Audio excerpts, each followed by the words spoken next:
এই উপজাতির পুরুষ এবং নারীর চামড়া কেটে কুমিরের চামড়ার আকৃতি দেয়া হয়। এরা এতটাই ভয়ঙ্কর উপজাতি যে মানুষের মাথা কেটে তাদের পবিত্র ঘরে সাজিয়ে রাখে। ভোরে অন্ধকার থাকা অবস্থায় কুমিরে ভরা নদীতে 2 ঘন্টার জন্য গলা পর্যন্ত পানিতে দাঁড়িয়ে থাকতে হয়। প্রতিটি ছেলে মেয়ে পূর্ণাঙ্গ পুরুষ এবং নারী হওয়ার আগে 3 মাস একটি ঘরে বন্ধ করে রাখা হয়। আর এই 3 মাস নিজেদের হাত দিয়ে খাওয়া নিষেধ, নিজেদের শরীর স্পর্শ করা নিষেধ, এমনকি পুরুষ নারীদের সাথে আর নারীরা পুরুষের সাথে দেখা করাও নিষেধ। এদের দীক্ষার অনুষ্ঠানের কষ্ট দেখলে আপনার গা শিউরে উঠবে। কুমিরের চামড়া যে রকম দাগ থাকে ঠিক সেই রকম দাগ ব্লেড দিয়ে এদের বুক এবং পিঠের চামড়া কেটে করা হয়। কিন্তু কেন এই রীতি তাদের বাধ্যতামূলক? কেনই বা প্রতিটি পুরুষ এবং নারীদের ক্ষত বিক্ষত করা হয়? আর এটি না করলে কি হয়?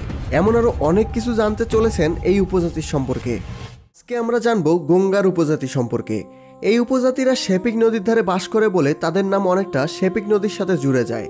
আর এই নদী পাপুয়া নিউগিনির দীর্ঘতম নদী, যার দৈর্ঘ্য 1100 কিলোমিটারেরও বেশি। শুধুমাত্র এই নদীর এরিয়ার মধ্যে 100টিরও বেশি ভাষার উপজাতি বাস করে। এদের সবচেয়ে গুরুত্বপূর্ণ দীক্ষা এবং আচার অনুষ্ঠানগুলোর মধ্যে একটি হচ্ছে নিজেদের চামড়াকে কুমিরের চামড়ায় পরিবর্তন করা। তারা তাদের পুরো শরীর ক্ষতবিক্ষত করে এই চামড়ার আকৃতি নিজেদের শরীরে ফুটিয়ে তোলে, কারণ তারা কুমিরকে একটি পবিত্র প্রাণী হিসেবে শ্রদ্ধা করে। তারা আধ্যাত্মিকভাবে বিশ্বাস করে তারা আসলে কুমির থেকে এসেছে, আর তাই এই প্রাণীকে শক্তি এবং সাহসের প্রতীক মনে করে। এটি হলো এই উপজাতির পবিত্র আত্মার ঘর।